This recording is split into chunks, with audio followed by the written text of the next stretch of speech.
कधीच नाही चुकणार तुमचे फेवरेट टीव्ही शो झी5 सोबत, तेही एकदम फ्री। 6 जणींमध्ये भांडण झालंय, कधी वाद झालाय? हो झालं. काय झालं? रिसेंटली झालंय. कोणाचं झालेलं? एक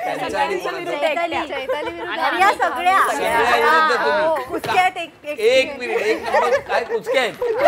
काय झालं होतं सांगा. बाकीच्या गप्पा 5 जणी गप्पा त्यांना आज बोलूच दे. बोला.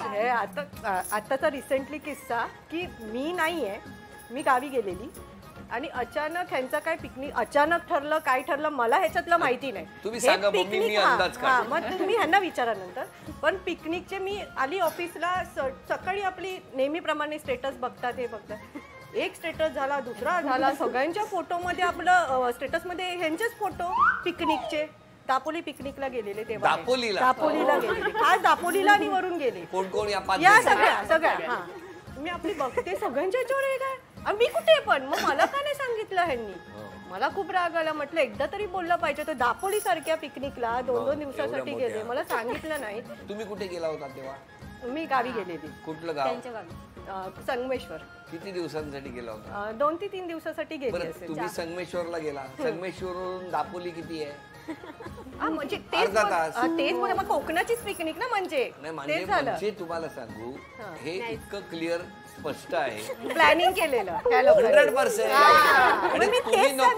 नको काय झालं की खूप दिवस झाले कुठेतरी जायचं, असं मुलांची एक्झाम झाली, ऑफिस मधून गेलो नाही, 1 डे स्टे साठी चाललं होतं. पण कधीतरी कोणाच्या घरी काहीतरी प्रोग्राम असतो, कोणाचं काहीतरी फंक्शन असतं, किंवा मुलांची तब्येत बरी, एक्झाम्स होत्या, एक्झाम जस्ट संपल्या होत्या. आम्हाला ते जायचंच होतं. एनी हो कधीतरी माहिती, नंतर परत एप्रिलमध्ये स्कूल चालू होणार, परत जायला नाही मिळणार. आता संधी आली, आता जाऊ. आता ती नाहीये तर जाऊ दे, आपण जाऊ, तिला परत घेऊन जाऊया आपण.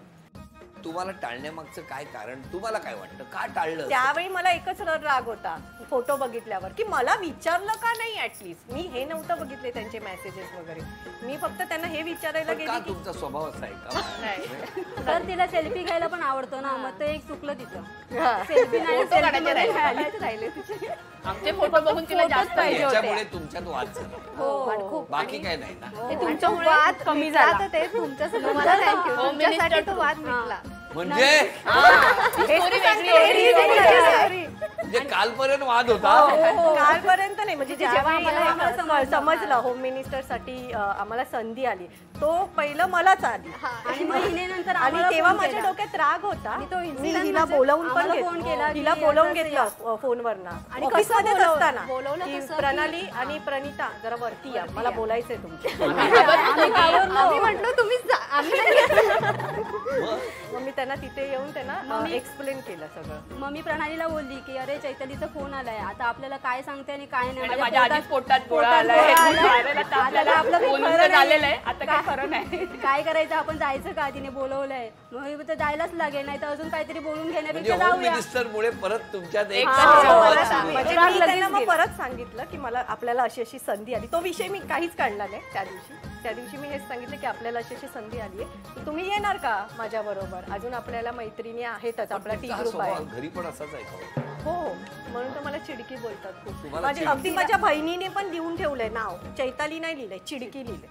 झी5 ॲप डाउनलोड करा आणि पहा सर्व एपिसोड्स एकदम फ्री.